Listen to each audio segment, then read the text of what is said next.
mumpung berkuasa kok bisa seenaknya. Innalillahi wa inna ilaihi rajiun. Ya, Sekretaris Jenderal PDIP Hasto menilai Jokowi bukanlah sosok yang tepat untuk menduduki jabatan Watimpres, ya kan? Nah, menurut Hasto, Watimpres harus diisi oleh sosok yang mendepankan kepentingan bangsa, bukan kepentingan keluarga. Menurut Hasto, bagi kami Watimpres itu harus diisi orang-orang yang mempunyai komitmen besar terhadap bangsa. Nah, apapun itu, Hasto itu cuma ngomong doang, PDIP cuma koar-koar doang, cuma perang ludah doang. PDIP itu anaknya itu Megawati, itu ketua DPR. Ketua DPR itu kan suka-suka dia, bisa ngimpeach Jokowi, bisa lengserin Jokowi, bikin hak angket atau pansus atau apapun, itu punya di situ. Jadi PDIP nggak usah menghibur hati rakyat dengan bualan-bualan seperti ini, kan gitu kan. PDIP punya kuasa, Puan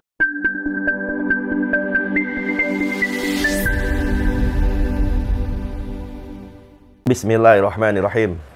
Assalamualaikum warahmatullahi wabarakatuh. Jumpa lagi Al-Fakir Abi Faisal, Sabtu 14 September 2024. Bagaimana keadaan saudara dan keluarganya? Semoga semuanya sehat, walafiat, mulia, barokah. Amin, Allahumma amin. Amin, ya rabbal alamin. Masih panjang umur perubahan ya, perubahan. Jangan diganti-ganti, jangan udah orang nganggur, jangan ditarik-tarik jadi Watimpres. Jadi kalau nggak mau berubah, nggak mau berjuang, apa kabar otak? Otak mana otak? Ini orang, ini manusia, makhluk. Bentar lagi kan jabatannya habis nih. Kurang lebih 40 hari lagi ya nih, makhluk nih ya. Jadi jangan, biarin aja dia nganggur. Jangan ditarik-tarik ke pemerintahan lagi. Karena dia awalnya dari zero, nah nanti menuju nothing, ya kan? Dari nol menuju bukan siapa-siapa gitu kan. Jadi nggak usah ditarik-tarik, nggak usah dijilat-jilat. Biasa aja, biasa. Nggak usah jilat-jilat. Nah ini orang bukan siapa-siapa, ya kan? Nah Budi Ari, Menkominfo menganggap, ya kan, Jokowi layak jadi Watimpres setelah pensiun, ya kan. Nah tentulah dalam hal ini PDIP meradang. PDIP bilang, ini di Indonesia butuh yang punya komitmen terhadap bangsa, ya, bukan komitmen terhadap keluarga. Ngeri. Ya, kita ini bangsa ini butuh orang yang punya komitmen pada bangsa, bukan kepada keluarga, ya. Makan tuh keluarga, ya kan. Ikatan keluarga kok mumpung berkuasa kok bisa seenaknya. Innalillahi wa inna ilaihi rajiun. Ya, Sekretaris Jenderal PDIP Hasto menilai Jokowi bukanlah sosok yang tepat untuk menduduki jabatan Watimpres, ya kan?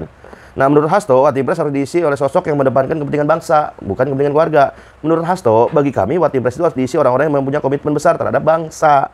Nah, apapun itu, Hasto itu cuma ngomong doang, PDIP cuma koar-koar doang, cuma perang ludah doang. PDIP itu anaknya itu Megawati, itu ketua DPR. Ketua DPR itu kan suka-suka dia, bisa ngimpeach Jokowi, bisa lengserin Jokowi, bikin hak angket atau pansus atau apapun, itu punya di situ. Jadi PDIP nggak usah menghibur hati rakyat dengan bualan-bualan seperti ini, kan gitu kan.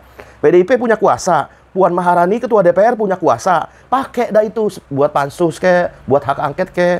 Yakut Khalil aja itu Menteri Agama itu yang beberapa kali mangkir dalam sidang pansus DPR, itu bisa kan dipansusin, ya kan? Apalagi Jokowi, tentulah bisa dipansusin dengan yang ketua DPR-nya Puan Maharani yang dari PDIP. Jadi PDIP nggak usah jilat-jilat rakyat, nggak usah menghibur rakyat dengan kalimat-kalimat seperti ini.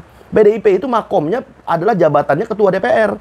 Nah, partai pemenang pemilu, ya kan, yang banyak gitu kan. Nah tentulah punya kuasa di parlemen. Jadi jangan ngomong keluar-keluar di media doang gitu kan, PDIP. Nah, Menkominfo Budi Ari menilai Jokowi menepati posisi Watimpres itu layak ketika pensiun sebagai presiden. Yang menurut saudara gimana? Cocoknya Jokowi jadi apa? Jadi Menteri Agama atau jadi Watimpres atau jadi tukang mebel aja, tukang furniture aja, atau tukang baut, ya kan, atau tukang apa? Komentar dah tuh di kolom komentar. Yang menurut Ketua Umum Projo ini, ya kan, Budi Ari ini, Jokowi punya kapasitas memberikan nasihat kepada Presiden terpilih Prabowo Subianto. Nah, jangan ditanya Jokowinya dulu. Tanya dulu Prabowo-nya mau nggak? Mau nggak dinasehatin sama orang yang bukan siapa-siapa gitu kan? Mau nggak? Ya kan nggak gampang gitu, nggak gampang. Menurut Budi Ari kan beliau masih terlalu muda, masih muda, umur 63. Muda gigi, apanya muda? Nih jarak kita kepada akhirat itu setipis kematian. Jadi kematian itu nggak kenal muda tua, ya. Jadi nggak usah panjang angan-angan, nggak usah tulul amal, ya kan? Mau jabatan ini itu nggak perlu. Kayak orang nggak ingat mati aja, ya kan? Di sisi lain, Jokowi mengatakan dirinya akan kembali ke Solo usai tidak lagi jabatan presiden. Akan purna tugas pada 20 Oktober mendatang, Jokowi ini, ya kan? Jadi nggak usah ditarik-tarik Watimpres, oke? Sip, 20 Oktober, ingetin tanggalnya. 20 Oktober, nanti saudara kirim fotonya saudara lagi syukuran, kirim ke WA admin. WA Al-Fakir, kita syukuran 20 Oktober Jokowi lengser. Syukuran. Kalau perlu undang anak yatim piatu. Kalau perlu kita santunin pesantren yang punya anak yatim. Kita kirim fotonya, kita rayakan. Rayakan kemenangan bangsa Indonesia atas lengsernya Jokowi Dynasty kan, Mulyono Dynasty gitu kan.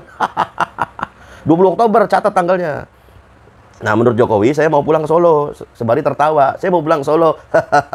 Nggak usah pulang Solo. Emang Solo mau terima sampean? Kan belum tentu, belum tentu. Rakyat Solo itu cerdas-cerdas, ya kan? Nah, dalam inventaris masalah revisi Undang-Undang Watripres, pemerintah mengusulkan Ketua Watripres dapat dijabat secara bergantian antar anggota yang ditetapkan oleh Presiden. Dan apapun itu seterah lu dah ya. Bikin aturan suka-suka aja lah, ya kan? Emang prinsip daripada demokrasi ini kan aturan bersumber dari akal manusia. Jadi bisa diakal-akalin ya. Suka-suka lu aja mau bikin aturan apa, ya kan? Yang penting selama syariat Islam nggak diubah-ubah, nggak direvisi-revisi, nggak ditambah-tambah, nggak dikurang-kurangin, maka itulah selamat Indonesia, ya kan? Kalau diubah, siap kita nih, habaib dan ulama lurus, kepala jadi kaki, kaki jadi kepala, buat melawan kezoliman ini, ya kan? Nah, jadi bagaimana menurut saudara nih? Bola ada di tangan saudara lagi. Jokowi itu enaknya jadi apa setelah jadi apa jabatan presidennya bebas itu 20 Oktober? Jadi apa? Atau mungkin dimasukin penjara aja gitu, atau gimana? Komentar itu di kolom komentar, ya kan? Itu juga KPK kalau punya nyali, ya kan? KPK kalau punya nyali, kalau KPK nggak punya nyali gimana, ya kan? Di mana lah letak otak kan gitu. Nah, padahal di dalam Islam tanggung jawab pemimpin adalah memerintah dengan apa yang diturunkan Allah, gitu kan? Ya ini Al-Quran dan As-Sunnah. Nah, dari Syekh Abdul Qadim Zalum mengatakan, para pemimpin, siapapun dia, apapun dia, pemimpin itu diwajibkan untuk memerintah hanya dengan berdasarkan kitabullah dan as-sunnah. Nah, Allah perintahkan itu berdasarkan Al-Quran dan As-Sunnah, yaitu dengan mengerahkan segenap kemampuan dalam memahami dan menggali satu hukum dari Al-Quran dan As-Sunnah. Diriwayatkan bahwa pada saat Rasulullah SAW mengutus Mu'adz bin Jabal ke Yaman, beliau bertanya kepada Mu'adz, dengan apa engkau akan memutuskan perkara? Ini Mu'adz ini adalah calon pemimpin di Yaman, ya, Mu'adz bin Jabal. Nah, makanya pemimpin itu ditanya nih sama Nabi SAW, dengan apa engkau memutuskan perkara? Kalau ada masalah, ya kan? Mu'adz menjawab, aku akan memutuskan dengan kitabullah. Nah, kemudian Nabi SAW bertanya lagi, dengan apa lagi kalau engkau tidak menemukan kitabullah? Pakai as-sunnah. Nah, kemudian bertanya lagi, dan redaksinya panjang itu, saudara. Namun itulah Allah telah memberikan pahala kepada pemimpin yang membuat kesalahan dalam berijtihad, ya kan? Pahala. Nah, hal ini mendorong para pemimpin untuk melakukan ijtihad dan menjauhkan dari ketidakluasan akibat pemahaman yang terbatas hanya pada makna teks yang tersurat. Nah, soal di bab ijtihad, saudara silakan cari lagi tuh. Ada Ustadz Felix Siau, ada Ustadz Hafiz Abdurrahman, ya kan? Ada Habib Rizik Sihab, ada Habib Bahar dan lain sebagainya macamnya. Al-Fakir di sini nggak akan menjelaskan ijtihad, ya kan? Nah, tidak hanya itu, Islam juga melarang menggunakan hukum-hukum selain dari Islam, gitu. Fakum bainahum bima anzalallah, kan ngutusin perkara hanya berdasarkan apa yang diturunkan Allah, kan. Berarti ditujukan juga kepada seluruh umat Islam, gitu kan, dari setiap pemimpin. Karena Imam Muslim meriwayatkan dari Aisyah radhiyallahu anha bahwa Rasulullah SAW bersabda, barang siapa yang membuat perkara dalam urusan din, maka yang bukan bagian darinya maka akan tertolak. Nah, melakukan perbuatan yang tidak berdasarkan ilmu, ya, jadi itu bukan ciri khas pemimpin. Tapi bukan leader, itu bukan leader tapi dealer, gitu kan, leader. Jadi fasilitator para cukong, jadi caloknya para cukong, jadi kepanjangannya para cukong, kan ngeri kalau kayak gitu.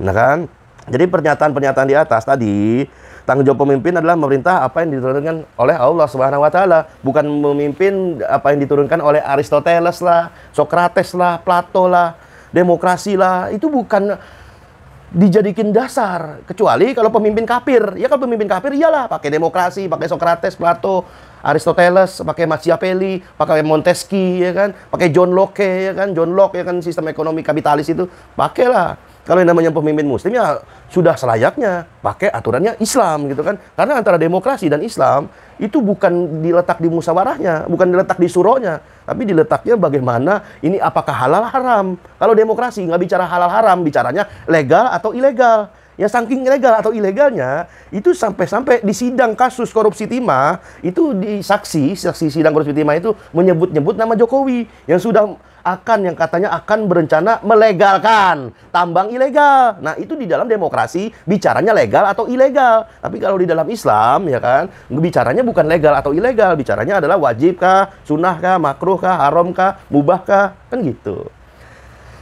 Wassalamualaikum warahmatullahi wabarakatuh.